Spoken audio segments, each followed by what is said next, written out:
کو آج صبح کا سلام پہنچے میری جانب سے، میرے خاندان کی جانب سے آپ سب کو نیا سال بھی مبارک ہو۔ اس سے پہلے کہ ہم خداوند کے کلام کی طرف چلے، خداوند نے یہ ممکن کیا ہے کہ ہم سب اس نئے سال میں جمع ہیں، اکٹھے ہیں، اور اس نئے جذبے کے ساتھ، اس نئے پیشن کے ساتھ ہم خداوند کی خدمت میں جٹے ہوئے ہیں کہ میرا یہ ایمان ہے کہ خداوند یقیناً اپنے کام کو عنقریب جلد مکمل کرے گا، اور جیسے جیسے یہ سال، یہ دن، یہ گھنٹے، یہ لمحے بیت رہے ہیں، ہم اس عظیم اور جلالی دن کے قریب سے قریب ترین ہوتے چلے جا رہے ہیں۔ آئیے ہم چلیں گے عزرا کی کتاب میں۔ عزرا کی کتاب ہے اور اس کا 3 باب ہے، اور پہلی آیت سے چند ایک آیتیں پڑھیں گے، اور پھر ہم خداوند کے کلام پر میڈیٹیٹ کریں گے، اس پر دھیان لگائیں گے۔ The book of Ezra, chapter 3 and verses 1 onwards. آہستہ آہستہ ہم چند ایک آیتیں اس میں سے پڑھیں گے، اور پھر ہم چوتھے باب میں سے اور 5ویں باب میں سے بھی چند آیتیں پڑھیں گے۔ یہاں پر یوں لکھا ہے، جب 7واں مہینہ آیا اور بنی اسرائیل اپنے اپنے شہر میں بس گئے تو لوگ یکتن ہو کر یروشلم میں اکٹھے ہوئے۔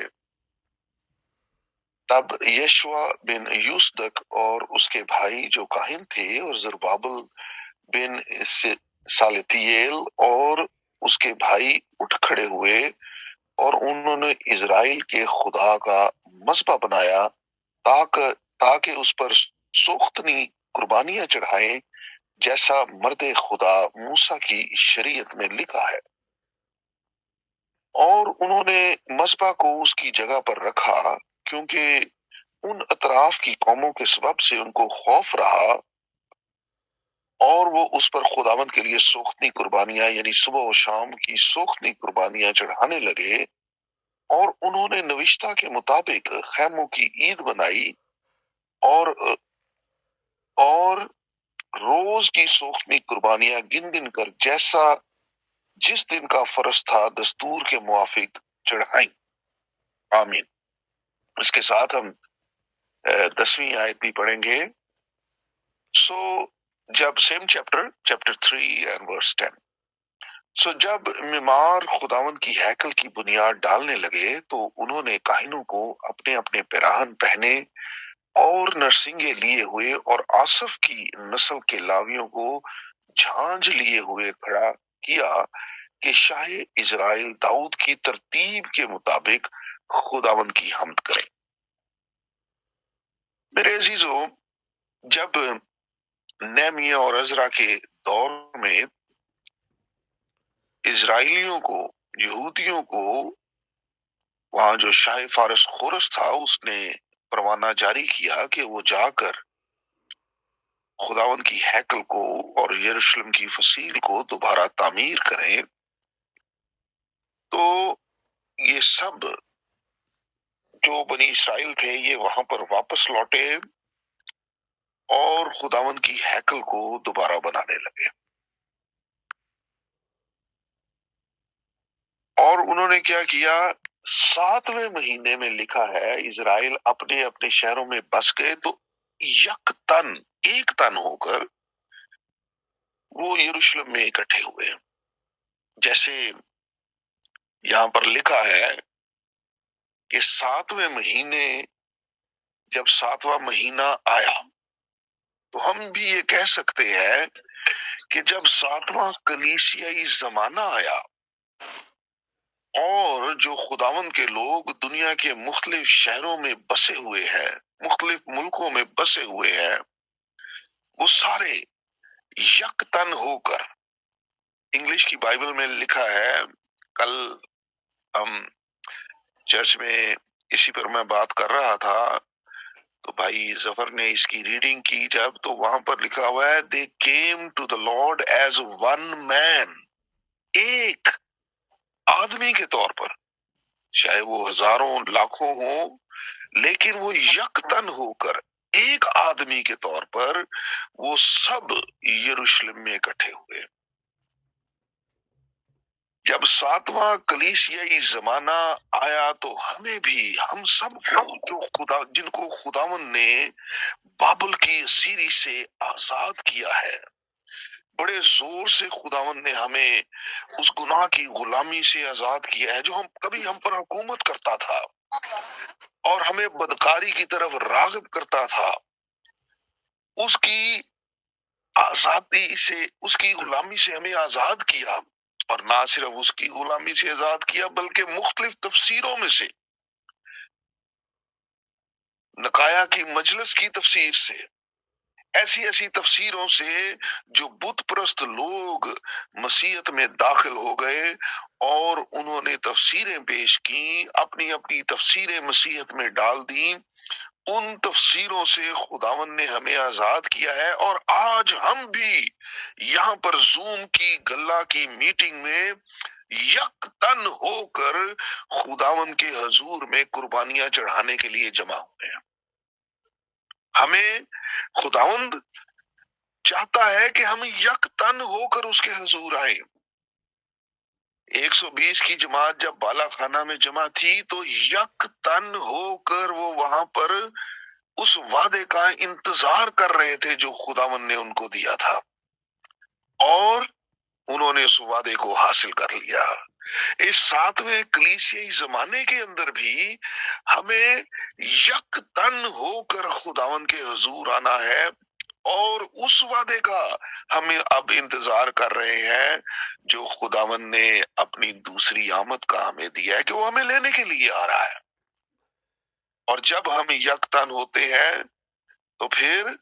ساتھ اس کے کیا ہے کہ انہوں نے وہ سب کچھ کیا جو موسیٰ کی شریعت میں لکھا تھا. ہم نے بھی اس لکھے ہوئے کلام کے مطابق، اور 10ویں آیت میں وہاں پر لکھا ہے کہ انہوں نے کیا کیا، جیسے داؤد کی ترتیب تھی ویسے وہ خداوند کی حمد کرنے لگے. موسیٰ سے لے کر داؤد تک، یعنی کہ توریت اور زبور، یہ سب میں جو کچھ لکھا ہے، جیسی ترتیب ہے، جو کچھ خداوند نے فرمایا ہے، اس کے مطابق وہ خداوند کی حمد، پرستش اور عبادت کرنے لگے. ہمیں ہمارے زمانہ میں بھی خداوند نے ہم پر پیدائش سے لے کے مکاشفہ تک ہر ایک چیز منکشف کر دی ہے، اس نے ریویل کر دیا ہے. اب ہمیں بھی یکتن ہو کر پیدائش کے پہلے حرف سے لے کر مکاشفہ کے آخری حرف تک جیسا خداوند کے کلام میں لکھا ہے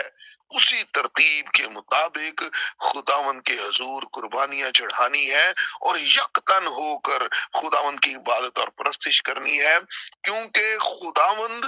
ایک ہی شخص کو لینے کے لیے آ رہا ہے، اور اس ایک شخص کا نام ہے اس کی دلہن. اس کی دلہن کو یک تن ہو کر دنیا کے جس جس شہر میں بسی ہے اس نئے یروشلم میں وہ اکٹھا کرے گا. یک تن ہو کر ایک انسان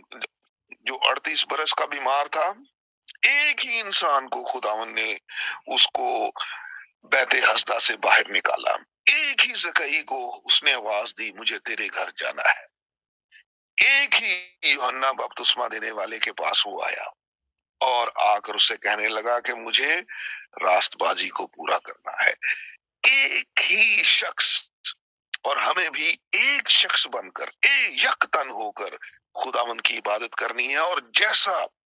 بائبل کے اندر لکھا ہے. کیونکہ اس وقت میں دیکھتا ہوں کہ خاص طور پر وہ لوگ جو دوسروں کو مورد الزام ٹھہراتے تھے، جو اکیوز کرتے تھے، وہ کہتے تھے کہ یہ انہوں نے تفسیریں کی ہیں، انہوں نے ایسے کیا، وہ خود تفسیریں کر رہے ہیں میرے چیز. اور سب سے زیادہ تفسیریں مکاشفہ کے 10ویں باب کی ہو رہی. اس وقت تفسیروں کا انبار لگا ہوا ہے. اور پلیز اپنا مائک بند کریں. کن کا یہ مائک آن ہے؟ Sorry, thank you very much. So اس وقت تفسیروں کا انبار لگا، لیکن ہمیں خداوند نے بابل کی اسیری سے، ان سب تفسیروں سے، ان سب شیطان کے ہتھ کنڈوں سے باہر نکالا ہے، اور ہمارے پاس یہ پروانہ ہے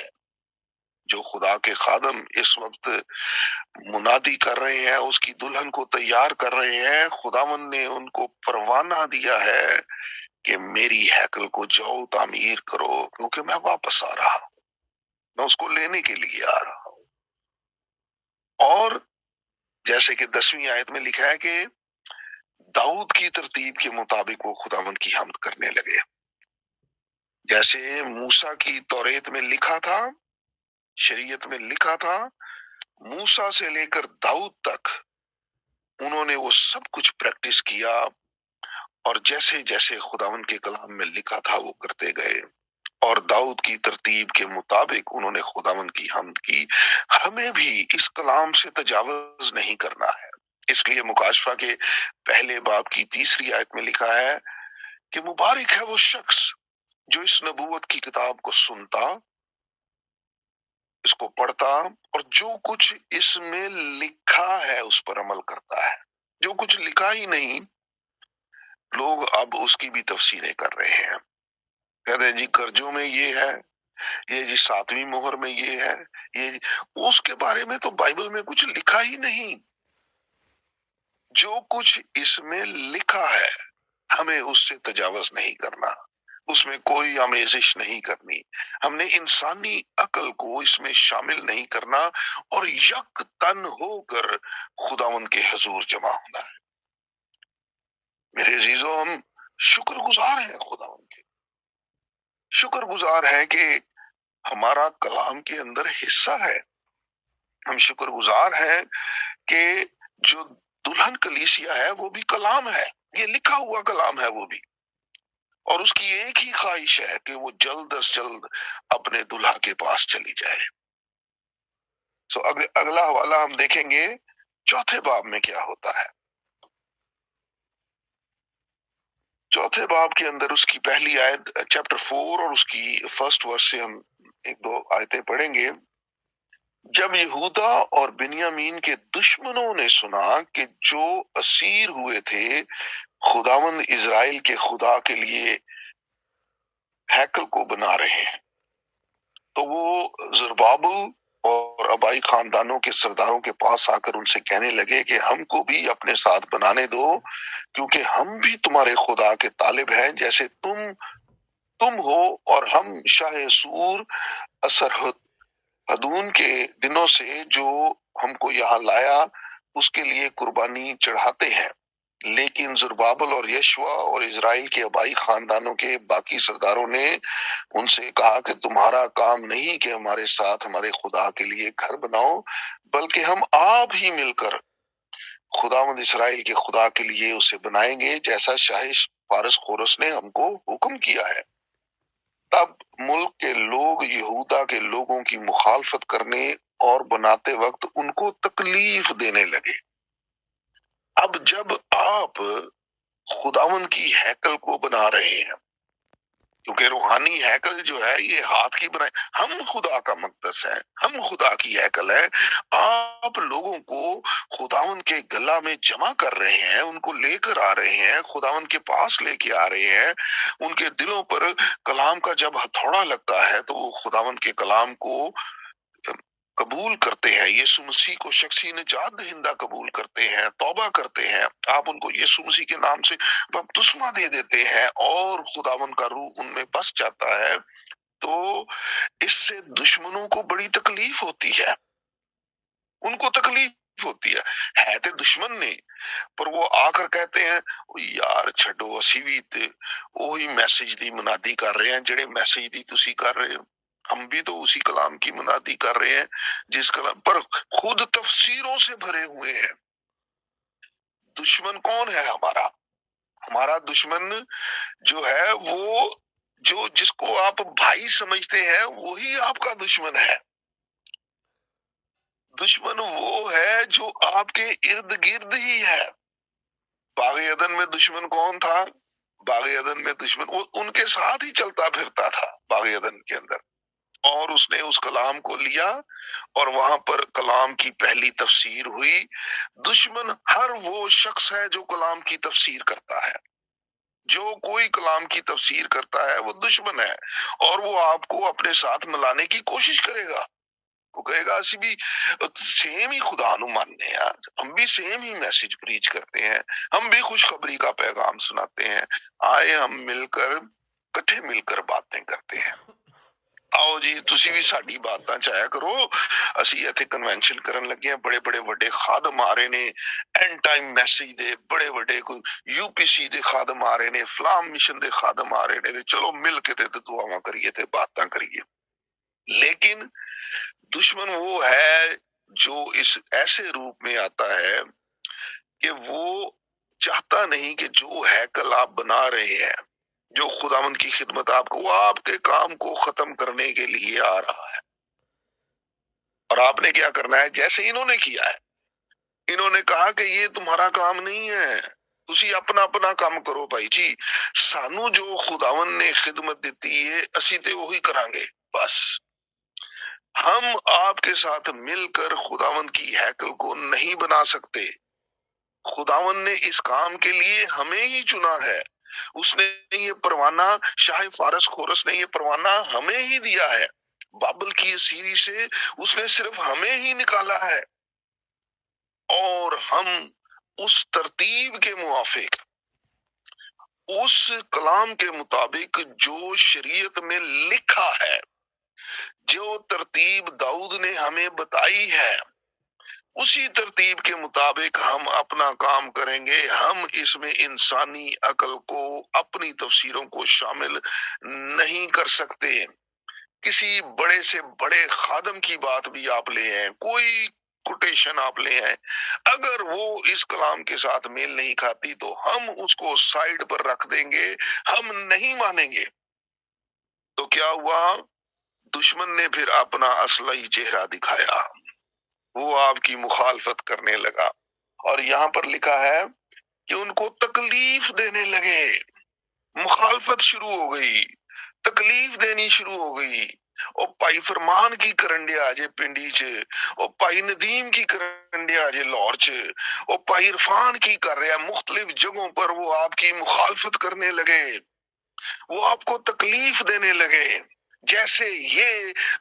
کیونکہ دشمن کا کام ہے مخالفت کرنا، دشمن کا کام ہے تکلیف دینا، وہ اپنے کام میں جٹ گئے۔ لیکن خداوند نے آپ کو جس کام کے لیے لگایا ہے، آپ نے وہ کام کرتے جانا ہے۔ مجھے یاد ہے کل میں نے یہ بات بھی بتائی تھی، چند سال پہلے ایک خادم بھائی نعیم اور بھائی ظفر کے پاس آیا، اور باتوں باتوں میں تعلیمی باتیں وہاں پر چھڑ گئیں، اور جب تعلیمی باتیں چھڑی تو جیسے بائبل میں لکھا ہے، جب بھائیوں نے اس کے سامنے اس کو کوٹ کیا تو اس کا چہرہ لال ہو گیا، اس کے ہونٹ سوجنے لگے۔ یہ بھائیوں نے پھر بعد میں مجھے بتایا تو مجھے ہنسی بھی آئی کہ یہ کیوں ایسے یہ اس نے کیا۔ لیکن دشمن جو ہے، جب آپ اس کو بتاتے ہیں کہ موسیٰ نے شریعت میں یہ لکھا، پالوس نے ایسے کیا، پترس نے ایسے کیا، نبیوں رسولوں نے یہ ہمیں بات بتائی ہے، تو پھر ان کے چہرے لال سرخ ہو جاتے ہیں،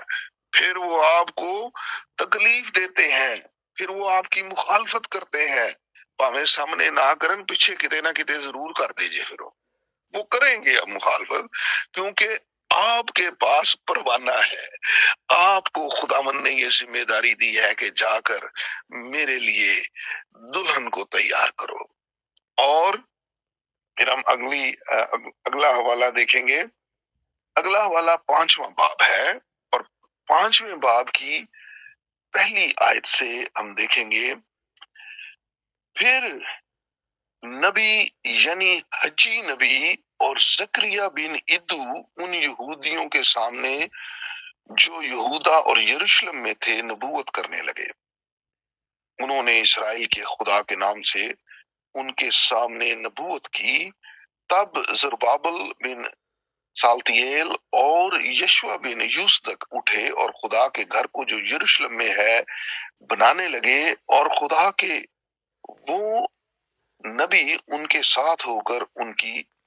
مدد کرتے تھے۔ اس کے ساتھ ہم ایک اور بھی حوالہ پڑھیں گے لیکن یہ اس کو پہلے ہم دیکھتے ہیں. تو یہاں پر 5ویں باب میں میرے عزیزو جہاں پر خدا کا کلام ہوتا ہے نا، جہاں پر خداوند اختیار دیتا ہے، جہاں پر خداوند آپ کو استعمال کرنا چاہتا ہے، وہ آپ کو انبیانہ کلام بھی وہاں پر دیتا ہے. ان کے جو مشنیں ہیں، جو فرقے ہیں، ان کے پاس کلام تو ہے، لیکن وہ کلام جو پرورٹڈ ہے، وہ کلام جس میں آمیزش ہوئی ہے، انہوں نے اپنے اپنے آرٹیکل آف فیتھ بنائے ہوئے ہیں، اپنی اپنے عقیدے بنائے ہوئے ہیں. ایک دفعہ ایک یہاں پر بہت بڑے خادم ہیں، سیمنری کے پروفیسر ہیں، میں وہاں پر موجود تھا اور بھائی نوبل کی اور ان کی بات ہو رہی تھی عقیدے کے اوپر. ہر گیت کی کتاب میں رسولوں کا عقیدہ لکھا گیا ہے. تو بھائی نوبل ان سے پوچھنے لگے کہ بھائی جی مجھے ذرا یہ بتائیں کہ یہاں پر لکھا ہے کہ وہ زندوں اور مردوں کی عدالت کرنے کے لیے آ رہا ہے، یہ واقعہ کب ہوگا؟ تو وہ سوچ میں پڑ گئے، کیونکہ وہ بھی یہ جانتے تھے کہ دوسری آمد پر تو خداوند صرف بادلوں تک آ رہا ہے اور اس کی دلہن ہوا میں اڑ کر اس کا استقبال کرے گی.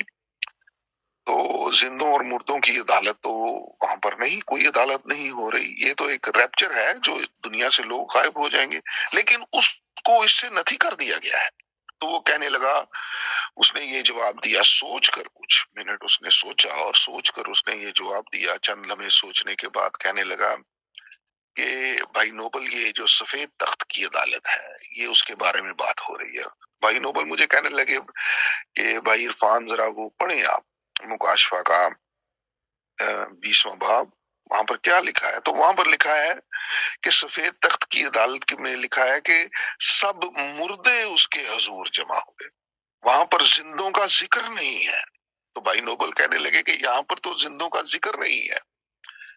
تو پھر وہ سوچنے لگا اور کہنے لگا کہ پھر یہ کیا بات ہے، آپ مجھے سمجھائیں اس بارے میں. سو کہنے کا مقصد یہ ہے کہ لوگ خداوند کا کام تو کر رہے ہیں، لیکن اپنی اپنی عقل کے مطابق، اپنے اپنے عقیدوں کے مطابق، اپنے اپنے فرقوں کے مطابق. لیکن ایک گروپ ایسا ہے، ایک گروپ ایسا ہے، چاہے وہ چھوٹا ہے، چاہے وہ کم لوگ ہیں تعداد میں، لیکن ایک گروپ ایسا ہے جو یک تن ہو کر ویسے ہی خداوند کی خدمت کر رہا ہے جیسا شریعت میں لکھا ہے، جیسے داؤد کی ترتیب ہے، جیسے رسولوں نے سکھایا ہے. وہ بنیاد جو رسولوں نے پینتیکوس کے دن ڈالی، اسی بنیاد کے اوپر اس ہیکل کو تعمیر کیا جائے گا، کیونکہ تم نبیوں اور رسولوں کی نیو پر تعمیر کیے گئے ہو، جن کے کونے کے سرے کا پتھر خود خداوند یسوع مسیح ہے. اور ان کو کیسی کیسی مشکلات میں سے گزرنا پڑا. لوگ ان کو اذیت دیتے، تکلیف دیتے تھے، ان کی مخالفت کرتے تھے، لیکن انہوں نے وہ ساری مخالفت برداشت کی، کیونکہ وہ خداوند کا گھر بنا رہے تھے، وہ خداوند کے لیے کام کر رہے تھے. اور اگر ملاکی کے 3 باب کی 16ویں آیت کو آپ پڑھیں گے تو وہاں پر لکھا ہے کہ جو لوگ خداوند کے خوف میں رہتے ہیں، جو لوگ جن پر خداوند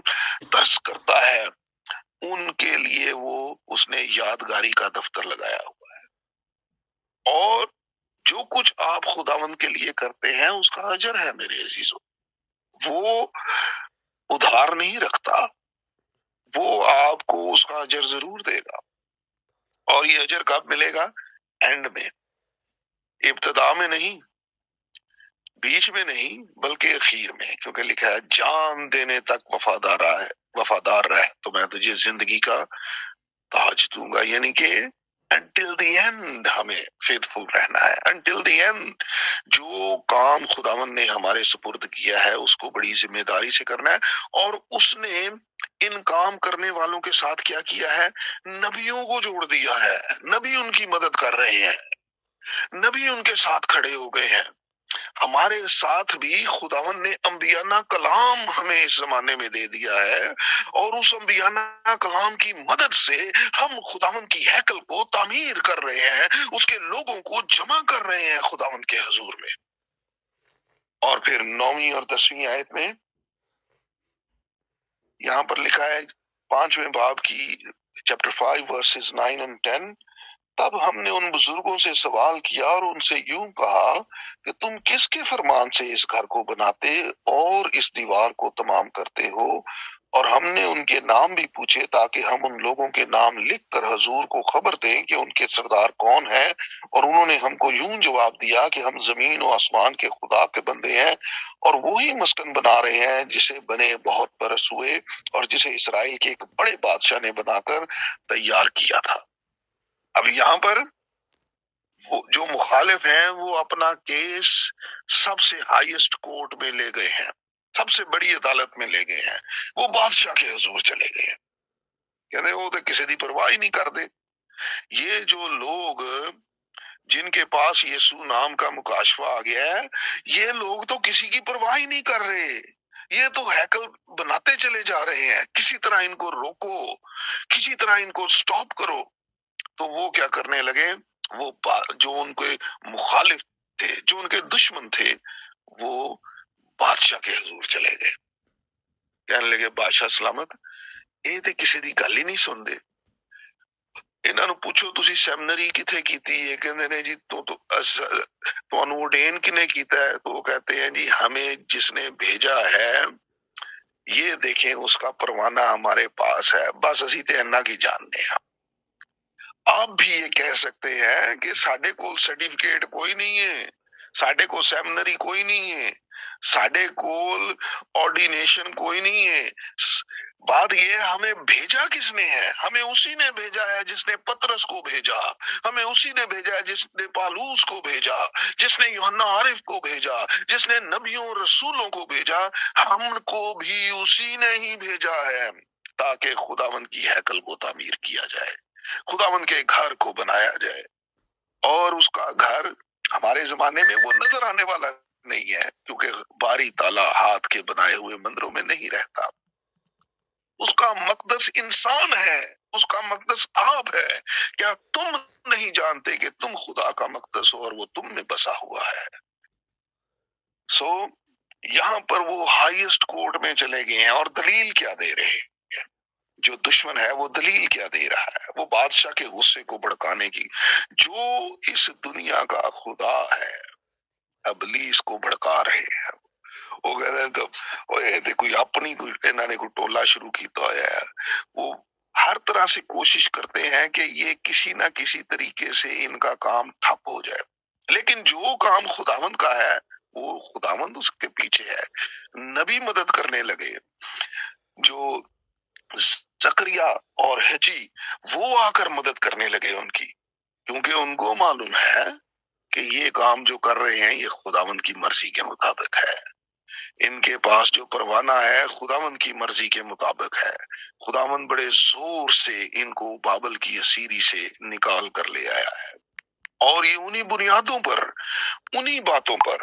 جو نبیوں اور رسولوں نے سکھائی ہیں، انہی باتوں پر خداوند کا گھر بنا رہے ہیں۔ اور انہوں نے کیا کیا، وہ وہاں پر بادشاہ کے حضور شکایت کر رہا ہے دشمن، وہ کہہ رہا ہے دیکھو جی ایتے انج کرن دے نے، اونج کرن دے نے، اور انہوں نے یہ کہا کہ انہوں نے جواب دیا کہ ہم زمین و آسمان کے خدا کے بندے ہیں اور وہی مسکن بنا رہے ہیں، ہم کوئی اور مسکن نہیں بنا رہے، ہم زمین و آسمان کے خدا کے بندے ہیں اور وہی مسکن بنا رہے ہیں جسے بنے بہت برس ہوئے، 2000 سال ہو چکے، اس کی بنیادیں کہیں غائب ہو گئیں، لیکن ہم نے اس کوڑے کرکٹ کو ہٹا کر اسی بنیادوں پر ہم خداوند کی ہیکل کو بنا رہے ہیں، جن بنیادوں کو پطرس نے اٹھایا، پالوس نے اٹھایا، نبیوں رسولوں نے اٹھایا، انہی پر ہم ردے رکھ رہے ہیں، ہم کوئی اپنا ردہ نہیں رکھ رہے، ہم تو وہی باتیں پیش کر رہے ہیں۔ اور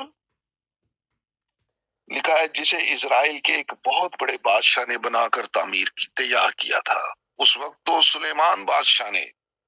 اس کو تعمیر کیا تھا، تیار کیا تھا، لیکن پینتی کوس کے دن سے بادشاہوں کے بادشاہ نے جو دوسرا مددگار جو روح القدس ہے، جو نبیوں اور رسولوں کے اندر تھا، وہی اس کو تیار کر رہا ہے، وہی دلہن کو تیار کر رہا ہے، اور ہم نے اس کے ساتھ وہ ہمیں استعمال کر رہا ہے، اور ہم اس کی مدد سے یہ ہیکل بنا رہے ہیں، کیونکہ وہ ہمارا مددگار ہے۔ خداون نے ہمیں تنہا نہیں چھوڑا، بلکہ اس نے کہا کہ میں دوسرا مددگار تمہیں دیتا ہوں، اور اس دوسرے مددگار کی مدد سے ہم اس ہیکل کو تعمیر کر رہے ہیں۔ میرے عزیزوں، میں نے یہ جو حوالہ ہے یہ اس لیے آج چنا ہے کہ اس نئے سال کے اندر اگر ہمارے اندر کسی بھائی کے لیے کوئی کڑوی جڑ ہے تو اس کو نکال پھینکیں، اور خداوند کی خدمت جو درست طریقے سے ہم سب مل کر کر رہے ہیں، تو یک تن ہو کر ہم جمع ہوں تاکہ خداوند کے حضور پہنچائے جائیں، اور جیسے تیسرے باب میں لکھا ہے کہ تیسرے باب کی چوتھی آیت میں، اور انہوں نے نوشتہ کے مطابق خیموں کی عید منائی اور روز کی سوختی قربانیاں گن گن کر جیسا دن کا فرض تھا دستور کے موافق چڑھائی۔ نوشتہ کے مطابق ان قریب ہم بھی عید خیام منائیں گے۔ یہ وہ دن ہوگا جب خداوند کا خیمہ اپنے لوگوں کے درمیان ہوگا، اور دنیا کی سب قومیں عید خیام منانے یروشلم آیا کریں گی۔ نوشتہ کے مطابق وہاں پر وہ نذرانے لائیں کریں گی، اور جو قومیں نہیں آئیں گی، جو بادشاہ نہیں آئیں گے، لکھا ہے کہ ان پر، ان ممالک میں یا ان قوموں پر می نہیں برسے گا، اور جب می نہیں برستا تو کیا ہوتا ہے؟ پھر قحط پڑ جاتا ہے۔ وہ قحط کو دیکھیں گے۔ میرے عزیزو، نوشتہ کے مطابق خداوند ان قریب اپنے لوگوں کے ساتھ عید خیام منانے والا ہے، اور بائبل کا ہر ایک نوشتہ، ہر ایک شوشہ اپنے اپنے وقت پر پورا ہوا ہے، یہ بھی ان قریب پورا ہوگا۔ اس سال میں ایک نئے جذبے کے ساتھ ہم داخل ہوں اور یکتن ہو کر خداوند کی خدمت کریں، یکتن ہو کر اس کے لیے ہیکل بنائیں۔ بڑے پیار، وہ محبت جو خداوند نے اپنے لوگوں کے لیے کی۔ خداوند کے عظیم خادم بھائی برینڈم کہتے ہیں کہ صلیب پر جو بدن لٹکا تھا وہ نہایت ہی کمزور، گھائل، زخمی بدن۔ اس وقت جو لوگ شرارتی لوگ ہیں، وہ لوگ جو مشیر ہیں، وہ لوگ جو دشمن ہیں، انہوں نے خداوند کے بدن کو زخمی کیا ہوا ہے، اس کو مصلوب کر رہے ہیں، لیکن خداوند بڑے جلال سے قبر کو توڑ کر اس کے پتھر کو ہٹا کر وہ باہر نکل آیا، اور جلالی بدن کے ساتھ وہ آسمان پر چڑھ گیا۔ یہ جو بدن گھائل تھا وہ مزید گھائل نہیں رہا، زخمی نہیں رہا، بلکہ ایک اسٹرانگ بدن کے ساتھ وہ آسمان پر چڑھ گیا۔ ہم بھی جس کو دشمن نے گھائل کیا ہوا تھا، جس کو یسوع ساتھ مصلوب، صلیب پر لے کر مصلوب ہو گیا، ہم بھی جب یسوع کے ساتھ مصلوب ہو جاتے ہیں تو پھر ہم کمزور نہیں ہیں میرے عزیزوں، پھر خداوند کا روح ہم میں بس جاتا ہے، اور ہم بڑے قدرت کے ساتھ، اس کی قوت کے ساتھ، اس الہی تقویت کے ساتھ خداوند کی خدمت کرتے ہیں۔ آپ اپنے آپ کو کمزور نہ سمجھیں، بلکہ آج یہ ہم عہد کریں کہ ہم یکتن ہو کر اس سال میں خداوند کی خدمت کریں گے، اور اس میں بڑھتے چلے جائیں گے، اور انہی نوشتوں کے مطابق جیسے موسیٰ کی شریعت میں لکھا، جیسے داؤد کی ترتیب ہمیں بتائی گئی، جیسے پیدائش سے لے کے مکاشفہ تک ہر ایک بھید ہم پر کھل گیا، لیکن یہ اتنا کافی نہیں ہے کہ ہر بھید ہم پر کھل جائے، بلکہ ہم نے اس کو درست مقام پر رکھنا ہے،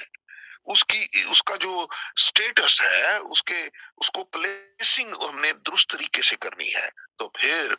ہم خداوند کے جلال میں پہنچائے جائیں گے۔ ہم اس ہیکل کو تعمیر کریں گے اور پھر کونے کے سرے کا پتھر آ کر اس ہیکل کے اوپر ٹک جائے گا۔ خداوند آپ سب کو برکت دے، آپ کو اس سال میں بڑی قوت اور قدرت کے ساتھ استعمال کرے، اور تفسیروں سے ان تمام دشمنوں سے آپ کو محفوظ رکھے۔ میری دعائیں آپ کے ساتھ ہیں۔ خداوند یسوع مسیح کا فضل والا ہاتھ ہمیشہ آپ کی طرف بڑھا رہے۔ آمین۔